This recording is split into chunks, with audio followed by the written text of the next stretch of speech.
زید حامد کون ہیں؟ یہ سوال بہت سے پاکستانیوں کے ذہنوں میں اٹھتا ہے۔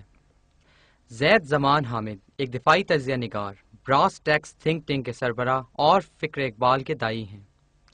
2 برس قبل زید حامد نے تکمیل پاکستان کے نام سے اپنے نظریاتی اور انقلابی پروگرام کا آغاز کیا۔ زید حامد پاکستان کی نوجوان نسل کی ایک مقبول ترین شخصیت کے طور پر سامنے آئے۔ گزشتہ کچھ عرصے سے ان کے مذہبی عقائد کے حوالے سے کچھ مخصوص مذہبی گروہوں کی طرف سے سوالات اٹھائے جا رہے تھے، جن کی روح سے انہیں دائرہ اسلام سے خارج قرار دیا جاتا رہا۔ اس حوالے سے القمر آن لائن نے جب زید حامد سے ان کے مذہبی عقائد کے تناظر میں جاننا چاہا تو انہوں نے خصوصی گفتگو میں اپنے مذہبی عقائد کو ان الفاظ میں بیان کیا۔ اپنا مالک حقیقی معبود مانتا ہوں اور سمجھتا ہوں، اور حضور صلی اللہ علیہ وآلہ وسلم کی نبوت اور رسالت میں نہ کسی کو شرکت حاصل ہے، نہ ہی اللہ تعالیٰ کی ذات و صفات میں کوئی شریک۔ میرا ایمان، عقیدہ اور نظریہ یہ ہے کہ حضرت محمد صلی اللہ علیہ وآلہ وسلم اللہ کے آخری نبی اور رسول اللہ ہیں۔ آپ صلی اللہ علیہ وآلہ وسلم کے بعد جو شخص دعوی نبوت اور رسالت و خود ساختہ مہدیت کا دعویٰ کرے یا اپنے آپ کو خلفائے راشدین سمیت کسی ادنا صحابی کے مقام و مرتبے پہ فائز سمجھے، وہ شخص بلا تفریق جھوٹا، مکار، کذاب اور اختراع پرواز اور ملعون ہے۔ تمام مسلمانوں کی تسلی اور شریعت کے تقاضوں کو پورا کرنے کے لیے میں نے شرعی اور قانونی طور پر تمام شرائط کو پورا کر دیا اور اپنا عقیدہ، توحید اور رسالت کو واضح کر دیا۔ میں اللہ کے فضل و کرم سے حضور صلی اللہ علیہ وآلہ وسلم کی محبت میں ایک دفعہ پھر اعلان کرتا ہوں کہ حضرت محمد صلی اللہ علیہ وآلہ وسلم پر ایمان نبوت رکھتا ہوں۔ آپ کے بعد کسی مدعی نبوت کذاب، نجس، ملعون، مردود اور کافر ملحد کے ساتھ میرا دینی اعتبار سے نہ کوئی تعلق تھا، نہ ہے، نہ رہے گا۔ انشاءاللہ ہر ایسے شخص کو جو عقیدہ ختم نبوت کے فلسفے کی بنیاد پر کافر اور مرتد سمجھتا ہوں۔ اللہ سبحانہ وتعالی ہم سب کو ثابت کرام۔ الحمدللہ اس فقیر کا تعلق ایک سید گھرانے سے اور ہمارے خون ہی میں ادب رسول اور عشق رسول شامل ہے۔ میری ساری زندگی اللہ اس کے رسول صلی اللہ علیہ وآلہ وسلم کے دین کے دفاع اور کلمت اللہ کو بلند کرنے میں گزری ہے۔ ساری جوانی افغانستان کے میدان جنگ میں روسی فوجوں کے خلاف جہاد میں الحمدللہ آج بھی شدید ترین خطرات کے باوجود مشرق و مغرب کے کفر کے خلاف ہم اذان دے رہے ہیں۔ زید حامد کے بارے میں پاکستان کے جید علماء کرام کا کیا خیال ہے اور اس نظریے کے حامل شخص کو کیا دائرہ اسلام سے خارج قرار دیا جا سکتا ہے، اس کی وضاحت ممتاز عالم دین علامہ مفتی احمد علی قصوری نے کچھ یوں کی۔ جب کوئی صاحب علم گفتگو کرتا ہے تو اس کی گفتگو کے جو اجزاء ہوتے ہیں ان سے پتہ چل جاتا ہے کہ بھئی اس بندے کے اپنے ذاتی رجحانات کیا ہیں، نہ صرف کہ حوالہ جات سے بلکہ تواتر، ایک تسلسل جو ہے وہ موجود ہوتا ہے، پھر اس کی ریفرنس آتے ہیں، افکار جو ہے ان کی تشریح آتی ہے اپنے الفاظ کے اندر، تو وہ بندے کی ڈیپتھ کا اور اپنے مضمون کے اوپر اس کا جو کو گرفت ہے تو پتہ چل جاتا ہے۔ میں ان کے بارے میں اچھی رائے رکھتا ہوں۔ فکر اقبال چونکہ قرآن کریم کی تعلیمات کا عطر ہے تو وہ جو بھی سونگتا ہے یا جو اس کو استعمال کرتا ہے اس کے اندر اتنی جان۔ عام سادہ زبان میں اگر یہ کہوں کہ اگر ایک فرد لیٹا ہوا ہے، سویا ہوا ہے، تو اقبال اس کو جگا دے گا، اور وہ جاگ پڑا ہے تو اس کو بٹھا دے گا، بیٹھ گیا تو اس کو کھڑا کر دے گا، جو کھڑا ہوا تو اس کو چلا دے گا، اور جو چل پڑا اس کو دوڑا دے گا، اس کو منزل کی طرف جو ہے نا وہ لے کر۔ یہ اس کے کلام کے اندر یہ تاثیر ہے۔ تو وہ مجھے خوشبو آئی ہے زید احمد صاحب کی گفتگو میں، ان کے طریقے اور ان کا اس اقبالیات کے اوپر جو گرفت۔ میں تو بڑا چھوٹی سطح کا طالب علم ہوں، مجھے اس لیے ان کی میری نگاہ میں بڑی عزت ہے کہ وہ زیادہ قادر الکلام ہیں اور بڑے اچھے انداز میں اوپر فکری بلند سطح کے اوپر جا کر جیسے کیس کو آرگو کرنے کی ضرورت ہوتی ہے تو وہ بہترین انداز میں وہ ان کے اندر یہ صلاحیت موجود ہے۔ انہوں نے مزید کہا کہ اسلام کسی بھی شخص کو یہ اجازت نہیں دیتا کہ کسی راسخ العقیدہ مسلمان کے ایمان کے بارے میں سوالات اٹھائے جائیں۔ میں شخصی حوالے سے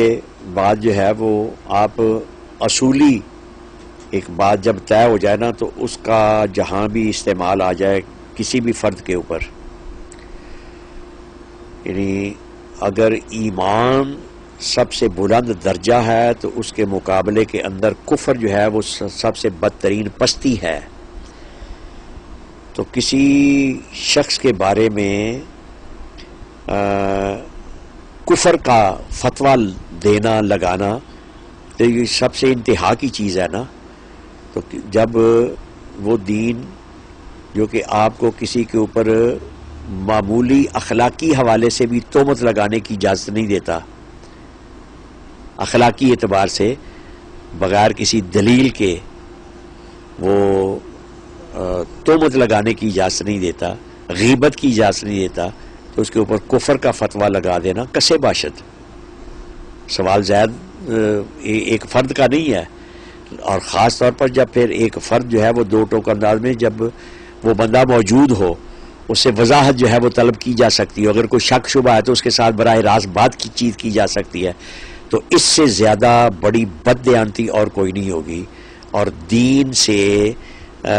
ناواقفیت اور دین کو کاروبار بنانے کے مترادف ہوگا کہ آپ اپنی کوئی پس پردہ جو آپ کے کوئی خفیہ عزائم ہوں، یا کوئی آپ کی خواہشات ہوں، یا آپ کی کوئی عداوت ہو، یا آپ کا کوئی کینہ ہو، یا آپ کو کوئی اختلاف ہے تو اس اختلاف کو آپ کفر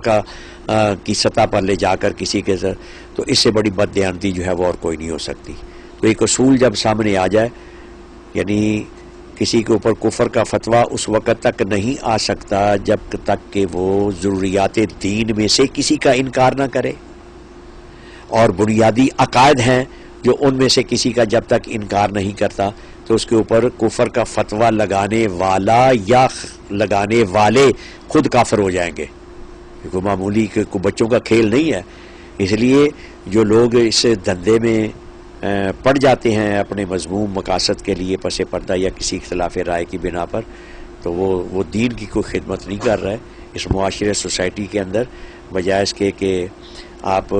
فتنہ جو ہے وہ کوئی نہ کوئی کھڑا کر دیں، تو وہ اس سے گریز کیا جانا چاہیے. پاکستان کی ایک ممتاز علمی دستگاہ جامعہ نعیمہ کے علماء نے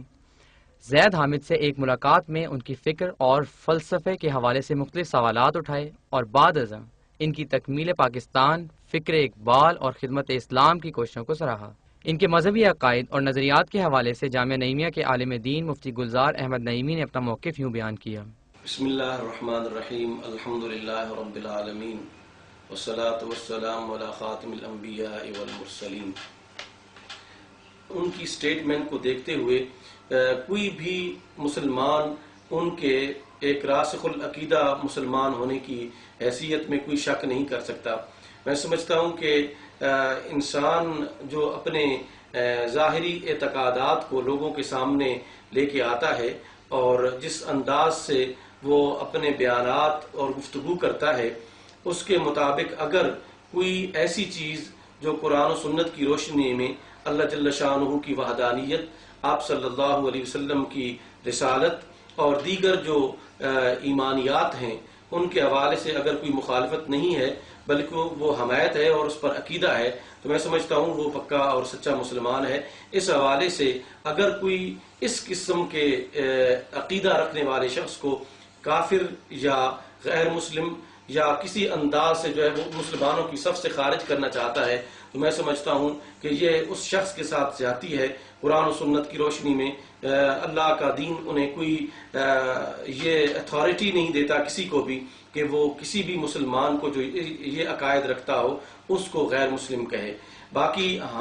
ہمارے سامنے سید زید زمان حامد صاحب کا یہ بیان اور یہ پریس ریلیز اور ان کے ساتھ جو میری ذاتی گفتگو ہوئی ہے، مجھے یہ شرح صدر ہوا ہے کہ ان کے مسلمان ہونے میں کسی قسم کا کوئی شک و شبہ نہیں ہے. ہم ظاہراً جو معاملات اور سٹیٹمنٹس ہمارے پاس آئی ہیں، ہم نے ان کے مطابق دیکھا ہے کہ قرآن و سنت کی روشنی میں وہ ایک مسلمان ہیں اور ان کے اسلام میں کسی قسم کا کوئی شک نہیں ہے. اللہ جل شانہ ہمیں قرآن و سنت کو سمجھنے کی توفیق نصیب فرمائے، اور اللہ اور اس کے رسول کے ساتھ محبت اور اہل ایمان کے ساتھ محبت کی توفیق نصیب فرمائے.